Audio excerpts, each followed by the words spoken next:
He was found naked behind a Burger King. No identification, no memory, no fingerprints that matched anything in any law enforcement database on Earth. For 20 years, the United States government refused to give him a social security number. He did not legally exist. August 31, 2004, Richmond Hill, Georgia. A man was found unconscious behind a Burger King just off Interstate 17. He was covered in fire ant bites. He had been there long enough for a colony to find him. He had 3 skull fractures. A severe blow or multiple blows had left him with permanent memory damage. He had no clothes, no wallet, no ID, no shoes. No one had reported him missing. Police ran his fingerprints through every available database: the FBI, state criminal records, military files, immigration. Nothing. Adult fingerprints do not simply disappear. They change only through injury, disease, prolonged chemical exposure, or deliberate removal. His fingertips showed no signs of recent injury, no scarring, no disease. They were simply smooth. A forensic specialist examining the case described it as one of the most unusual identification failures she had encountered in 20 years. When he regained consciousness, he could speak, he could read. He knew things, fragments of a life. School somewhere in Indiana, near Indianapolis. Years in food service, the kind of institutional kitchen knowledge that comes from working inside the industry, not from watching. He thought he may have lived near Denver at some point. He did not know his name. Doctors estimated his age at somewhere between 40 and 60. He did not know why he had been left behind a Burger King in Georgia. In the United States, you cannot exist without a social security number. You cannot be employed. You cannot rent housing. You cannot receive medical care through public programs, open a bank account, vote, travel by air, or access government assistance. He had no number. The Social Security Administration searched their records. He was not in them. He was an adult man in the richest country on earth, and the government had no mechanism to help him. He was legally no one. The FBI ran his prints through IAFIS, the Integrated Automated Fingerprint Identification System. 70 million records. Nothing. They ran him through military databases. Nothing. Interpol. Nothing. In the documented history of American missing persons investigations, a case matching this profile, an adult male, injuries consistent with assault, no records of any kind, is effectively without precedent. Someone in their 40s or 50s had gone through 40 or 50 years of life without leaving a single fingerprint in any system on Earth. Or someone had made very sure it appeared that way. He chose a name, Benjamin Kyle. Not Benjamin. He spelled it with an A, deliberately wrong. He would know it wasn't real. The surname came from the initials of the restaurant where they found him. BK, Burger King. He took those 2 letters and built a name around them. He gave himself a name from a fast food parking lot. That was all he had. He used it for 20 years. He needed somewhere to go. A man who managed a Burger King in Jacksonville, Florida, took him in, a stranger who had heard the story and offered help. Benjamin Kyle lived near the restaurant for years. He worked there off the books because there was no legal way to put him on payroll. He had no room, no benefits, no claim on anything. He simply waited for someone, somewhere, to remember him. In 2012, a filmmaker named John Wickstrom made a short documentary about his case. It went online. The internet found Benjamin Kyle, Reddit, Facebook, true crime forums, amateur genealogists, retired law enforcement, people who spent their evenings reconstructing the identities of strangers. Thousands of tips arrived. Most ran cold within days. A DNA testing company analyzed his genome. The results showed ancestry consistent with Scottish, Irish, and Northern European origin, specific enough to tell him where his family had come from. not specific enough to tell him who he was. One detail kept surfacing.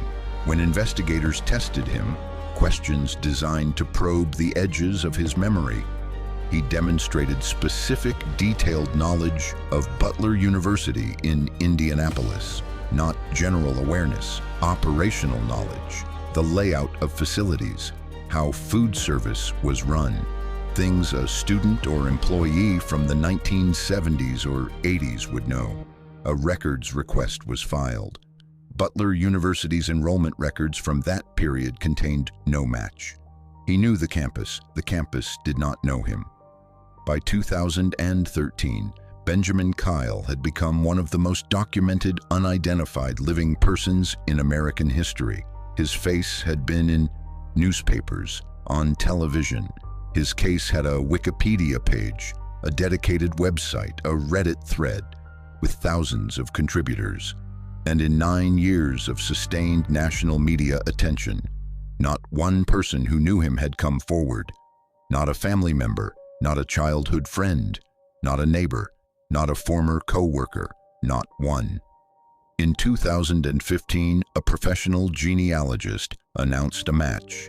Working from his DNA profile and the fragments of his memory, she concluded that Benjamin Kyle was William Burgess Powell, Jr., born in Lafayette, Indiana in 1948. The announcement made national news. He accepted it. He began the legal process of reclaiming an identity under that name. It appeared for a moment to finally be over. It was not over. The identification was disputed. Analysts who reviewed the methodology raised questions about the certainty of the match. The case, officially considered resolved by some outlets, still open by others, generated no consensus. By 2016, Benjamin Kyle had withdrawn from public view. He stopped giving interviews. His website went dark. No journalist has published a verified account of where he is today or whether the identity he was given has been confirmed or disproven. Whatever his name is, whoever left him in that parking lot in Georgia has never been found. 3 skull fractures, a man with no clothes, no ID, and no fingerprints left behind a Burger King on a Tuesday morning. That is not an accident. Someone drove him there, or walked him there, or carried him. Someone chose that location. Someone chose that day. Someone made sure there was no way to identify him. That person has never been charged, has never been named, has never been found. 22 years later, Investigation Discovery announced a 2-night documentary, The Many Lives of Benjamin Kyle. The production team disclosed something unusual. During filming, they received threats. The investigation had pulled them toward connections to 3 separate unsolved cold cases. Cases they had not been looking for. They described, in their own words, being caught in what they called a web of deceit. Documentarians use that phrase carefully. It implies that someone in 2026 still does not want the full story told. There are 3 things about this case that no explanation has addressed. First, the fingerprints. Smooth in a way that specialists found unusual. Not from aging, not from injury, the kind of smoothness associated with deliberate removal. That is not something innocent people do. Second, the silence. 22 years of sustained national coverage, a viral internet campaign, multiple documentaries, and not one former classmate, neighbor, co-worker, or family member ever contacted investigators. That silence, complete, sustained, across 2 decades, is not passive. Someone chose to say nothing. Third, the threats to the 2026 documentary team. Someone more than 20 years after the parking lot in Georgia is still actively managing what gets out. That is not a cold case, that is an ongoing one. He has a name now, Benjamin Kyle, or William Burgess Powell, Jr., or something else entirely. He was found in the summer of 2004 with 3 skull fractures and nothing else.